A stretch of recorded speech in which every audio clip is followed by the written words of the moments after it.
আজি ডিব্ৰুগড়ৰ বাবে এটা স্মৰণীয় দিন।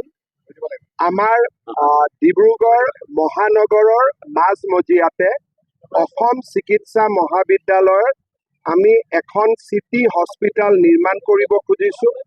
206 কোটি টকা ব্যয় হ'ব, 200খন বিছনা থাকিব আৰু ইয়াত আমি 50টা পেইং কেবিনৰো আমি নিৰ্মাণ কৰিম।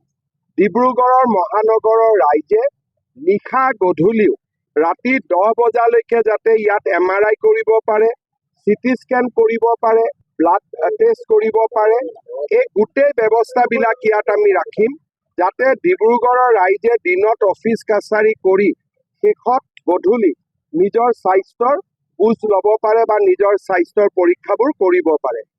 ইয়াৰ উপৰিও অহা মাহত বা তাৰ পিছৰ মাহত 370 কোটি টকাৰে অসম চিকিৎসা মহাবিদ্যালয় আৱাসিক অঞ্চল এটা নিৰ্মাণৰ কামো আমি হাতত ল'ম।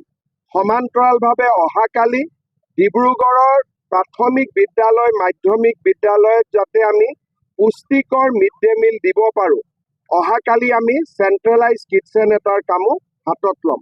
ইতিমধ্যে ডিব্ৰুগড়ৰ কেইবাখনো নতুন উৰণ ক্ষেত্ৰৰ নিৰ্মাণৰ কামো আৰম্ভ হৈছে।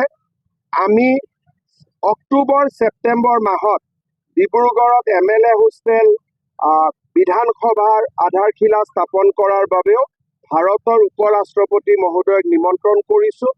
মোৰ মনত এটাই সিদ্ধান্ত বা সংকল্প যে আমি ডিব্ৰুগড়ক অকল মহানগৰ ঘোষণা কৰাই নহয়, বাস্তৱত যাতে আমি ডিব্ৰুগড়ক মহানগৰ পৰ্যায়লৈ লৈ যাব পাৰোঁ। কেন্দ্ৰীয় মন্ত্ৰী সৰ্বানন্দ সোণোৱাল ডাঙৰীয়াক ধন্যবাদ জনাইছোঁ, তেখেতৰ উপস্থিতি আৰু নিৰন্তৰ প্ৰেৰণাৰ বাবে বিধায়ক প্ৰশান্ত ফুকন ডাঙৰীয়াকো ধন্যবাদ জনাইছোঁ।